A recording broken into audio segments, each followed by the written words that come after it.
And thank you to Bowfish, if we can give them a round of applause.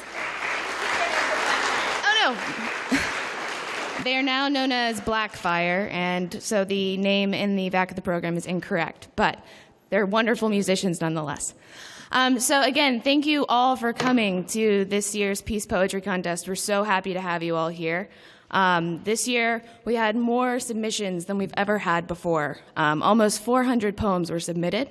So really great, and lots of people here today. We'd like to thank Eileen Roy, member of our school board, who has made it in support. Where are you?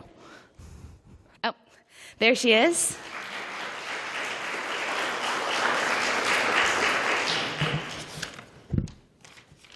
And I'd also like to bring up Scott Camille from Veterans for Peace. He's the president of our organization. He's going to talk a little bit about the organization and why we started doing the Peace Poetry Contest in the first place. I want to welcome everyone here on behalf of Veterans for Peace. And Eileen, it's good to see you. 5 years ago, my youngest daughter got married in Boston, and I flew up there for the wedding, and I contacted the Veterans for Peace up there to see if there was a place that I could stay for free. I'm always trying to save money. So I stayed at the Veterans for Peace house up there, and looking around at the things that they were doing, I saw that they had a peace poetry contest. I looked at some of the books, and I was really blown away by the poems of the young people. And I thought, wow, we ought to be doing this in Gainesville. So I came back to the Veterans for Peace here, and we decided to do a peace poetry contest here. One of the real motivations for me is that every year the teachers in all of the schools in Alachua County tell the students about the peace poetry contest. And when they talk about that, they have to talk a little bit about peace so the students understand what kind of peace we're talking about. It's not like a piece of cake, but it's peace. So this contest generates that kind of discussion in all of our schools, and we think that's really, really important. We also think it's important to get the young people to think about peace because they're our future. And when you read the poems in these books, they're just really, really great to see how the minds of our young people work. So that's why we do the contest. We're happy to host it here at the Unitarian Fellowship. We're happy that the school board and the teachers of Alachua County are on board with us. And we're happy that your children and those of you who have written poems are here today. So thank you so much.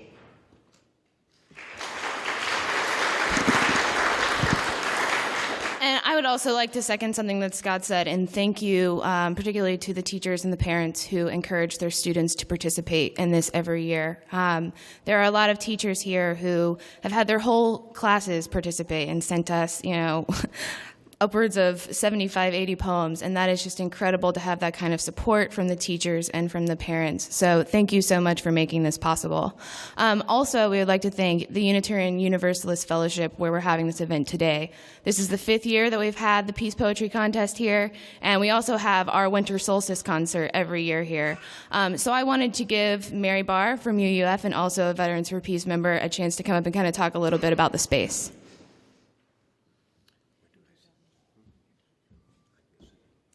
Welcome to my fellowship. I've been here for about 15 years, and I've been a member of Vets for Peace. I'm not sure how long, probably at least close to that long. And so it's been a really nice marriage between a social justice group and an organization that for whom social justice is especially important.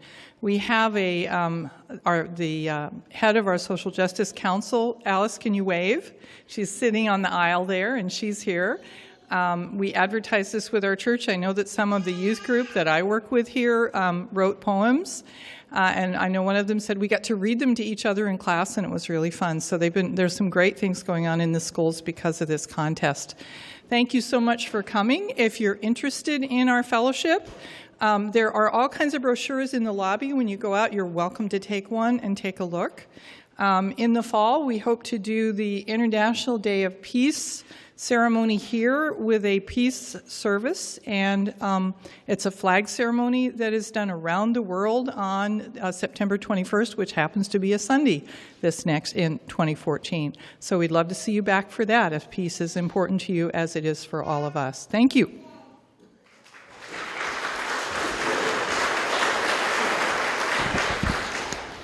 Okay, and now we're actually going to get down to the poems. So we are going to be reading the poems in the order that they are printed in the booklet, so you're welcome to follow along.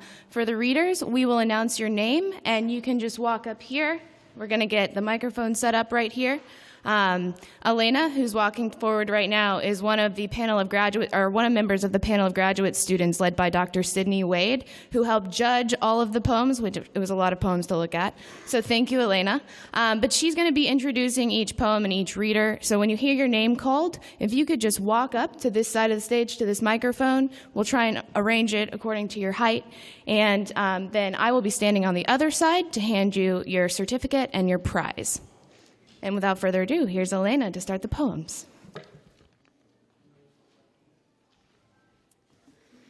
Hello. Thank you all for coming. I volunteered to help with this contest because I strongly believe in the importance of poetry and teaching poetry in schools. I believe poetry is always in search of peace. A poem attempts to reunite the reader or even the writer to the sometimes unbearable world in which we live, whether in times of violence or in times of peace. These poems you all have written evoke emotion, thought, and imagination. So I want to say thank you all for writing your poems, for making me think of peace in new ways, and for reminding me what it means to write a poem. What I hope for all of you is that you never be discouraged and you always keep reading. It was such a joy for me to read all the poems, and it was difficult to choose winners out of the huge number of entries this year. So without further ado, let's begin with the first division, grades 1 through 3. First place, we have Morene Morrow. Is she here? No, I didn't think she checked in. And second place, we have Nazari Wheeler. And third place, I know, is here Kira Kaza. Would you please come up and read your poem? Kira's poem was chosen for third place because we thought it was very hopeful and very thoughtful, and we loved it.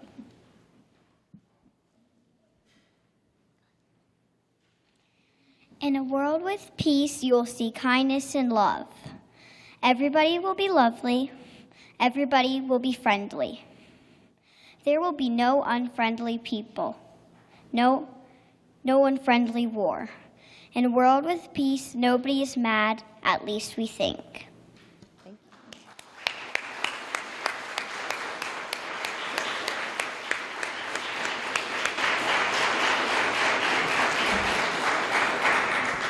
Thank you, Kira.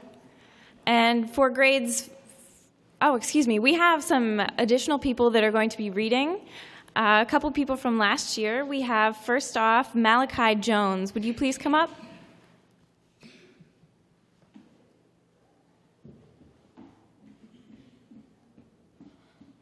Good afternoon, y'all. You guys. Peace is peace poem. Peace is when you're alone and when it is quiet and calm. When you have peace, it is a good time to take a nap or a good time to read a book and kick back.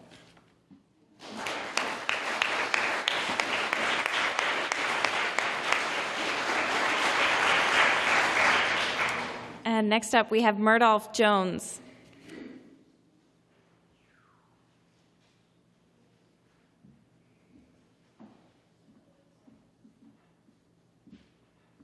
World peace. World peace is when peace is all over the world. The name kind of gives it away. We have never had world peace because people are always at war. War isn't peace, is fighting, and fighting is wrong. World peace will bring a lot of happiness to everyone.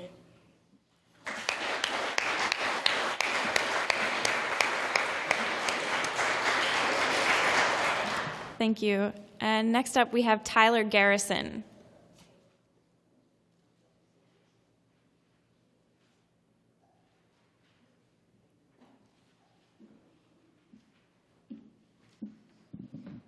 P is for playing with my friends. E is for everybody that plays with me. A is for a good friendship. C is for candy that I share with my friends. E is for the earth that I live on.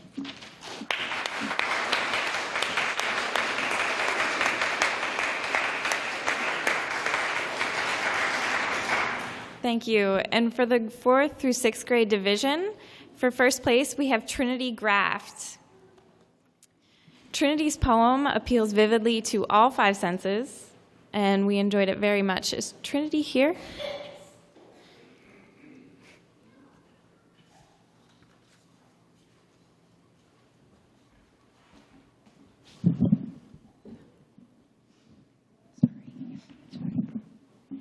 Peace.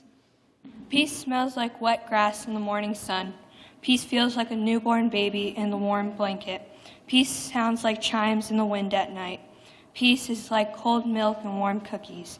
Peace looks like a garden after a long rainfall. Peace is the stars, warm and bright, indicating my way.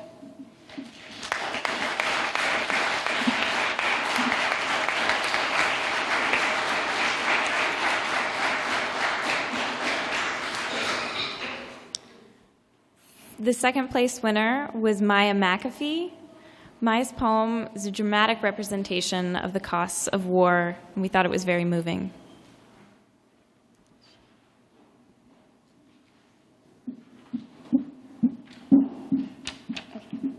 A man in a suit and tie with badges showing he's a veteran knocks on the door. With the slip in hand, he tells my mother something. Sadness fills me suddenly. I know something that I don't. I see a tear drip down my mother's face, and the man leaves. She turns around and mumbles. She looks at me, sadness in her eyes. She tells me my dad, the dad I played Ring Around the Rosie with, was shot and in the hospital. I immediately ask when I can see him. She answers, now. We'll see him now. As we drive, I sob a bit, but I keep quiet. I don't want to upset my mother more and make her cry. I hate seeing her cry. When we reach the hospital, we go in. My mother asks the nurse in the red and white cap where my dad is. When I see him, he's hooked up to wires and monitors, but he is alive and the war is over, so I have peace.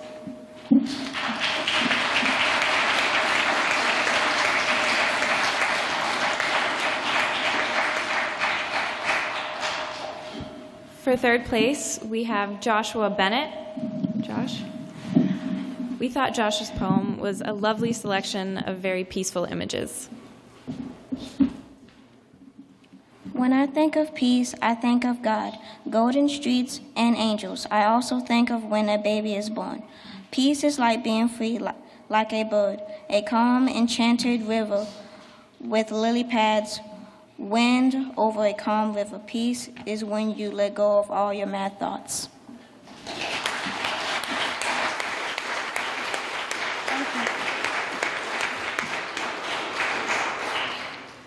And one of our honorable mentions, Ty Nelson. Would you please come forward?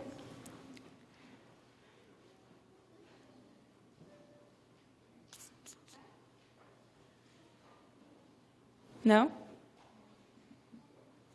All right. And another honorable mention, we had Jacob Weber. Is Jacob here? No. All righty. Okay. And we're going to take a brief break with some music.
Thank you very much. That was beautiful. For the 7th through 9th grade division, we had a very, very large amount of poems, and it was very difficult to decide. So we have quite a few honorable mentions for this division as well. First place goes to Abdulrahman Abdullah for his poem, A Change. It was a very thoughtful and compassionate poem with excellent details and a wonderful rhyme scheme. Please come.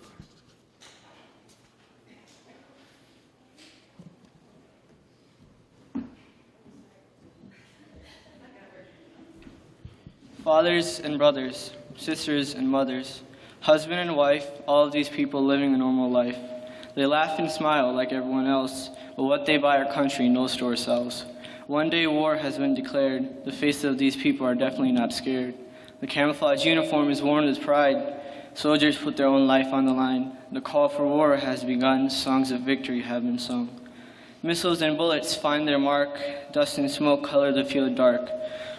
Many have fallen, many suffer from wounds. Bloodied faces do not hide their gloom. War hangs in the air like an overcast sky. When war occurs, people ask why. Why wage war when you can befriend each other? The problem today is that we think we don't need one another. We all see the flaws that others possess, but we all don't notice we cause each other distress. If we all could combine and unite, what would be the use to fight? Great people have been lost to war, so why do we have the hunger for more? Countless rulers and presidents have passed, yet peace is not showing signs of coming fast.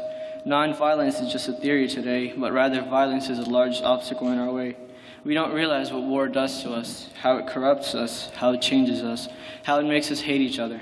We see innocent people killed because of beliefs, everyone involved never receiving relief. Countless people have been symbols of peace, but when will these conflicts ever cease? The day we see the person next to us and see how beautiful humans are, the day we see how war gives scars, the day we see that peace isn't far, is the day that defines who humans are. Thank you.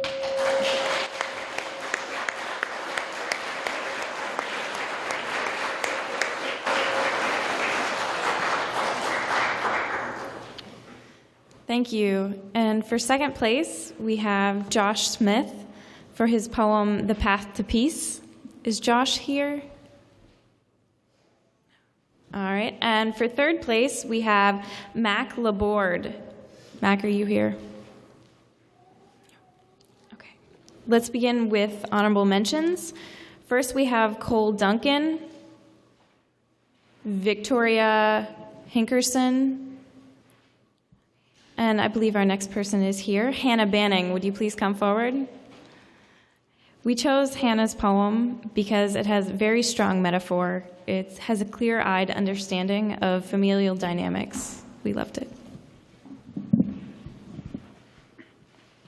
Imagine peace as a young mom. She spends her Sunday morning drinking coffee and relaxing. Imagine chaos as her small child. He whines and cries at her feet, hungry and wild. Imagine war as her husband, degrading her every chance he gets, abusing her in his spare time. Peace frantically runs around the house, trying to keep things in order.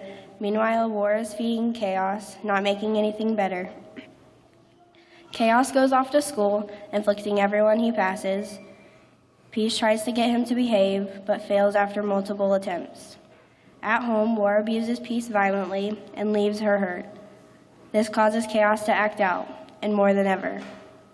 In a perfect world, Peace can stand up to her husband, War is arrested and has to go away for a long time, and Chaos is behaved, contradicting his name.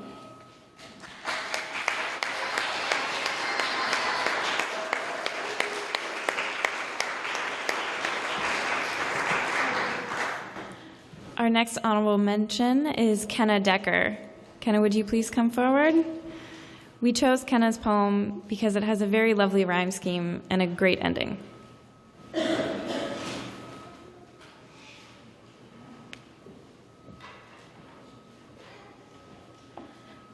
How do you find peace when it has hidden so well? Where can you find it? There is no way to tell. Peace is hiding. It must be right. No one would have thought that it was hidden in plain sight. Yes, peace is an easy find, if only you know where to start. It is in a place you would never look, right there within your heart.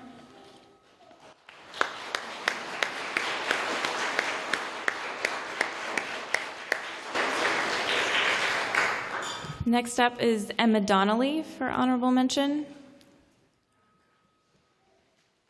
Okay, and we have next Madison Gravitt. Thank you. Madison, we chose your poem because it was a very fresh approach.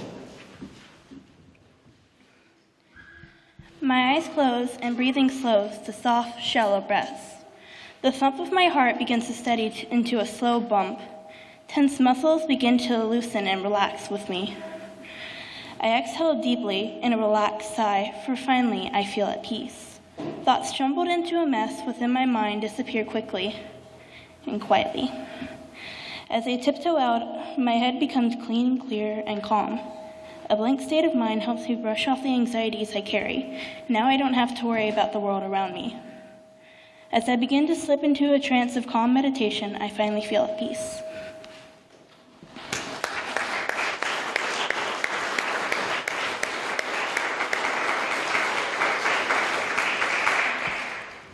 And next up for an honorable mention as well, we have Madison Simon Collins. Madison here? Wonderful. Madison's poem has great etymological details, and it has a wonderful punchline as well. Ants on the hill, small red like fire against this rocky terrain. Another kind, dark obsidian but minuscule, the more peaceful type. Always the two rival pillars of sand. Somehow neither side was ever truly conquered, but war breaks out once again. Ants attack on command. You can see here where man finds his light bulb. Ants have heads and jaws much too large for their bodies, are the war machines of these armies. Ants that would normally be workers now function as soldiers. Expendable? Well, you wouldn't say that. How funny is it that war has not changed all that much? Birds fly overhead like bomber planes, adding drama to the scene of ants. This is suicide, but ants live to serve their queen. The power of a superorganism is cooperation at its finest and most graceful. No clear winners here, but prisoners are taken.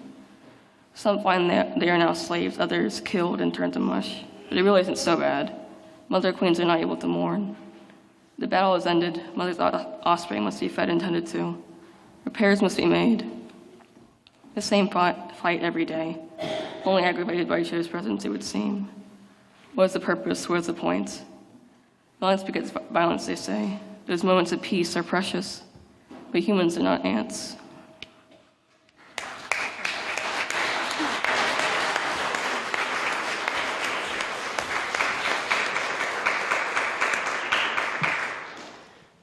Next up, we have Tristan White.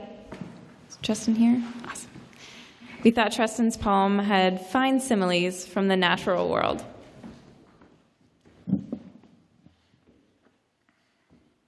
Peace, like a grain of sand. It stays for a bit, then it gets taken away by raging waves of war or wiped away by cold, violent winds. Like a tree planted in the ground, it grows up strong and tall until struck down by lightning. The fiery wars burn away the tree. Still, peace lives on. Seeds plant themselves into the ground, and a forest flourishes. Like sun rays breaking through dark gray storm clouds, ending the gloom and despair, lighting up the world below. Thank you.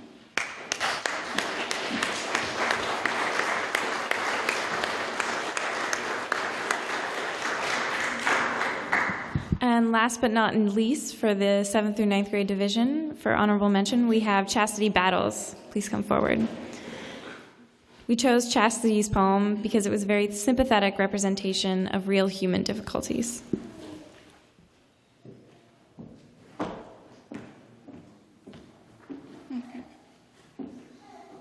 Man overseas in a deadly storm has looked for peace. A young woman with 5 kids has looked for a place where she can run away someday. Children look out a window at the rain and only hope for the sun to come so they can go out and play. Outside, the birds sing, and the old lady says, "Oh, be quiet, oh, move away," for she craves peace. A teenage girl who is stressed in a broken family and in a way is blessed, but she doesn't see that. She sees the beginning of a storm that will wash her away from her home. But thanks to her godly father, she has found the inner place where she can find peace. The war that has broken out got the men running inside, but as strong as they are, they stand up to the mountain that stands higher. They win with hardly a finger. What they now have is something they can't feel any better: peace.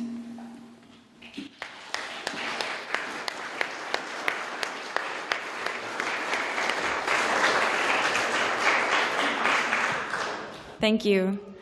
For our 10th through 12th grade division, first place, we have Selena Cho. Selena, we chose your poem because it was a broad and articulate understanding of the importance of peace to our planet and the humans inside of it.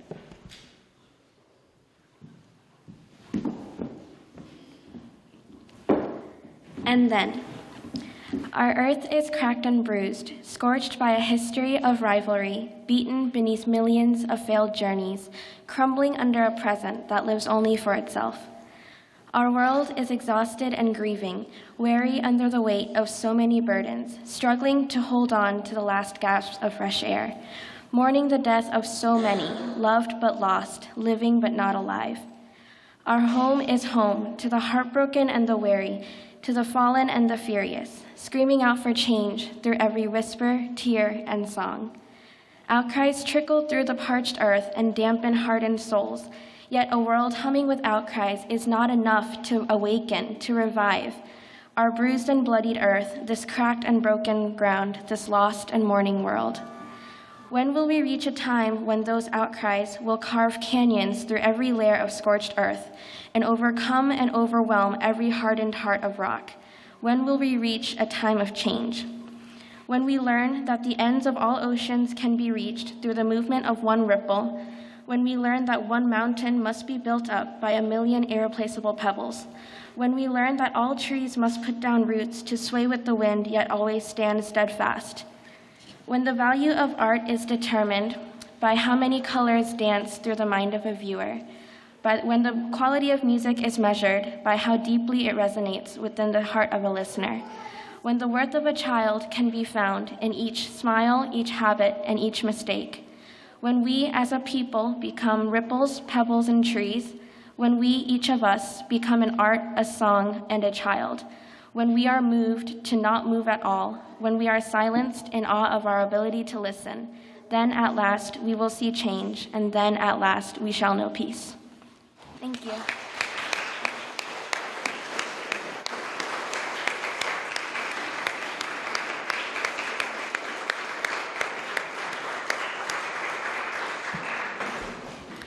For second place, we chose Jessica Lee. Is Jessica here? And for third place, for the 10th and 12th grade division, we have Sanguine Lee. If you're here, please come forward. We chose the poem A Peace-Loving Girl because it's a fresh and very personal metaphor for peace. A peace-loving girl, she was beautiful, a plain white dress, a brooch on her chest, her glossy hair cascading past her shoulder. Her smile was heaven, her laughter a child. She gazed with love-filled eyes. Whether it be young or old, rich or poor, everybody adored her, wanted and desired her.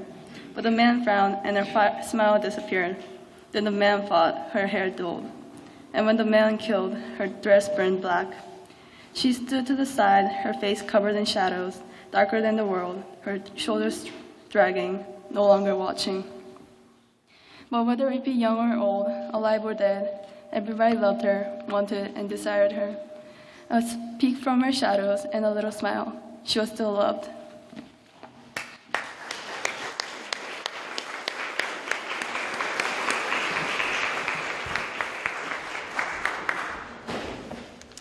Okay, that concludes the reading portion today. If I could just have all of our poets stand so we can give you a round of applause. Again, you guys did a wonderful job.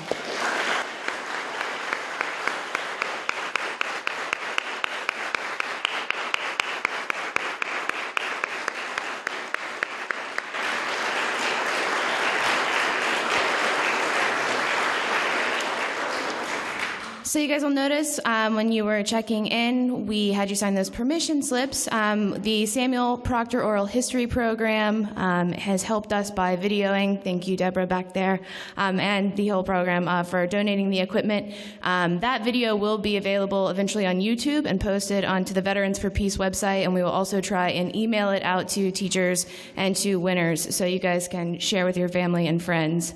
Also, I hope you guys will check out the Memorial Mile display that is going on from April 24th through April 26th. It's something that it's not April anymore. May 24th through May 26th. And that is, if you aren't familiar with it, Veterans for Peace does it every year. We set up one tombstone for every death from the Iraq and Afghanistan wars. It's very moving. It's on 8th Avenue near the Solar Walk, just east of 34th Street. Also, after I invite Paul Ortiz up, he's going to talk about our Peace Scholarship a little bit, and then we're going to have one closing song. And then there's food and drink and happiness to be had out in the over room. So we invite you to stay and mingle. And again, thank you so much for coming this year. Thank you for participating, and thank you for supporting the Peace Poetry Contest.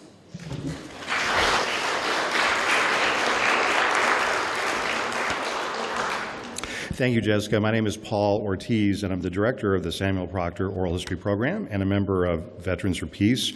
We have started a Peace Scholarship this year. We are awarding 2 scholarships of $500 for high school seniors with demonstrated commitment and leadership in activities involving peace and social justice, conflict resolution, and/or nonviolent social change. So really continuing the spirit and the theme of the poems that you heard today. These scholarships are our way of Gainesville Veterans for Peace of giving financial support to students who are following dreams and planning careers in pursuit of a more equitable, peaceful, and just world. So we have some announcements out front. If you have any questions, please approach me or any member of the organization. We'd be happy to talk with you. We have moved our deadline.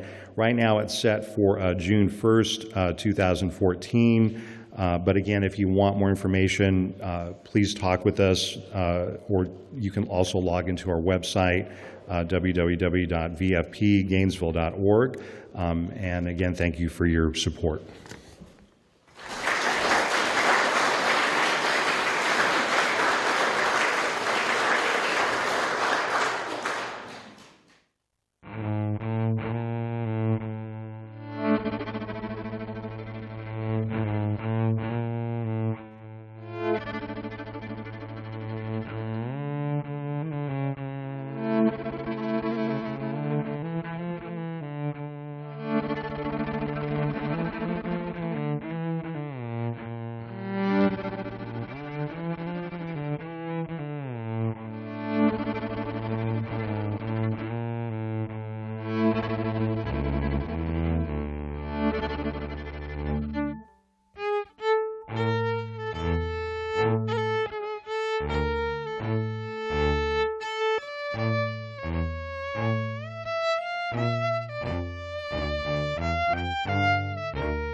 I think we actually have one last reader, if you guys can stick around for just one more poem.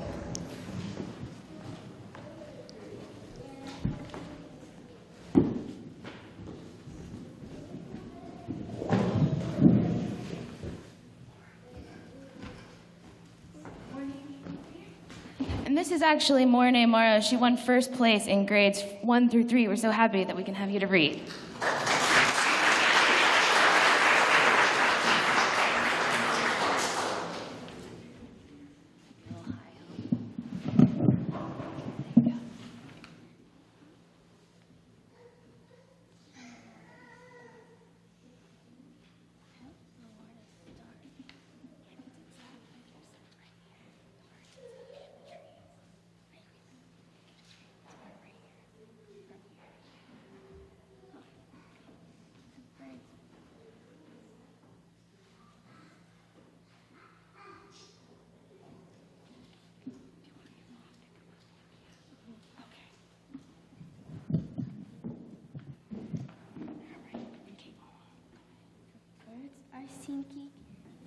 In the trees, the wind is blowing, the flowers are blooming, and it's not snowing. And when I look in your eyes, you make me feel like love. Thank you.